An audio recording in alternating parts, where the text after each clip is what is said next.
मेरे प्यारे देशवासियों, जिस प्रकार से आज विश्व का बदलाव नजर आ रहा है और तब जाकर के स्किल का महत्व बहुत बढ़ गया है और हम स्किल को और नई एक ताकत देना चाहते हैं।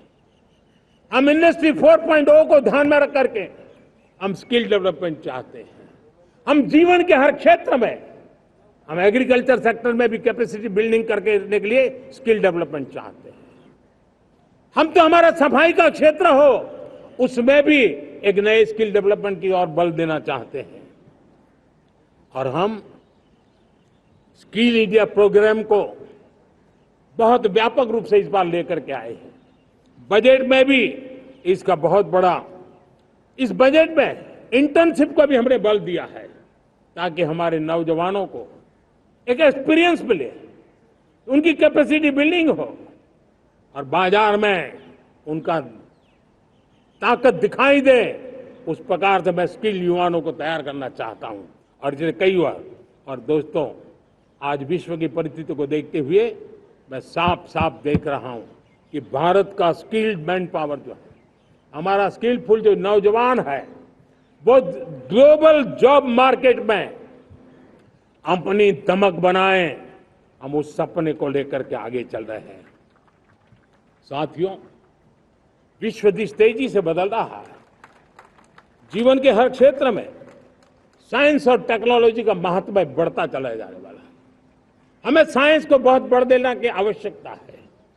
और मैंने देखा, चंद्रयान की सफलता के बाद हमारे स्कूल कॉलेज के अंदर साइंस और टेक्नोलॉजी के प्रति एक नई रुचि का वातावरण बना है, नई दिलचस्पी बढ़ी है। तब हमारे शिक्षा संस्थानों ने ये जो मनोभाव बना है, उसको नर्चर करने के लिए आगे आना होगा। भारत सरकार ने भी रिसर्च के लिए सपोर्ट बढ़ा दिया है। हमने ज्यादा से ज्यादा चेस स्थापित किए हैं।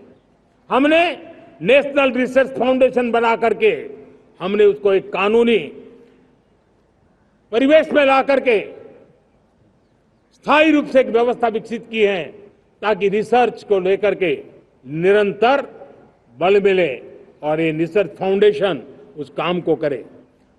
मेरे बड़े गर्व की बात है कि बजट में हमने 1,00,000 करोड़ रुपया रिसर्च और इनोवेशन के लिए हमने देने का निर्णय किया है ताकि हमारे देश के नौजवान के पास जो आइडियाज है, उस आइडियाज को हम जमीन पर उतार पाए।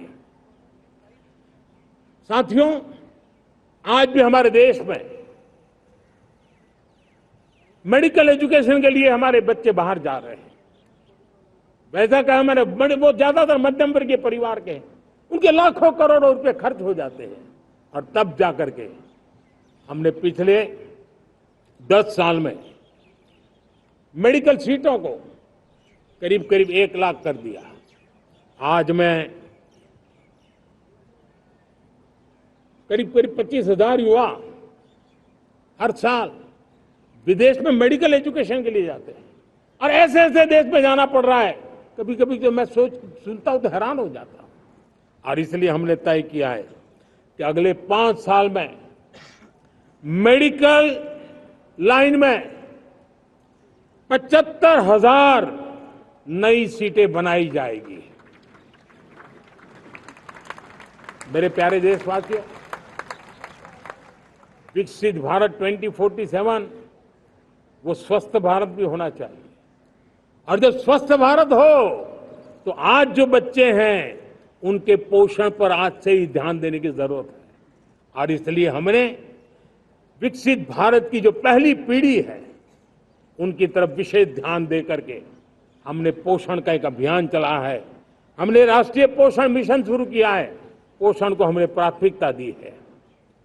मेरे प्यारे देशवासियों, हमारी कृषि व्यवस्था को ट्रांसफॉर्म करना बहुत जरूरी है, समय की मांग है। हम सदियों से जिस परंपरा में दबे हुए हैं, जकड़े हुए हैं, उससे मुक्ति पानी होगी।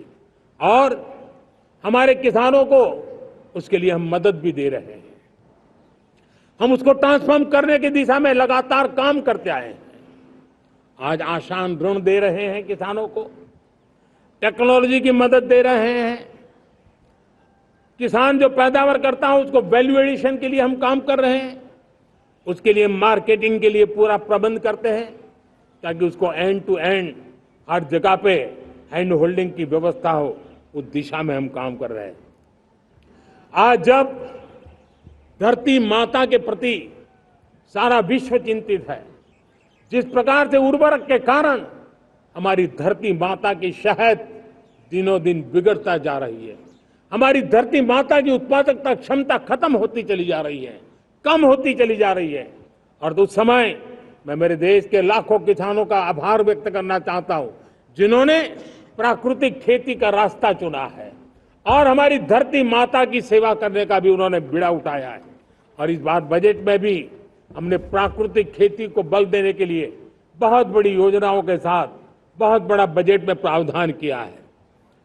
मेरे प्यारे देशवासियों, आज दुनिया की स्थिति में देखता हूं, पूरा विश्व होलिस्टिक हेल्थ केयर की तरफ मुड़ रहा है और तब उनको ऑर्गेनिक फूड ये उनकी प्रथम पसंद बनी है। आज विश्व के लिए ऑर्गेनिक फूड का अगर कोई फूड बास्केट बन सकता है तो मेरे देश का किसान बना सकता है, मेरा देश बन सकता है। और इसलिए हम आने वाले दिनों में उस सपने को लेकर के आगे चलना चाहते हैं ताकि ऑर्गेनिक फूड की जो विश्व की मांग है, उस ऑर्गेनिक फूड का बास्केट हमारा देश कैसे बने।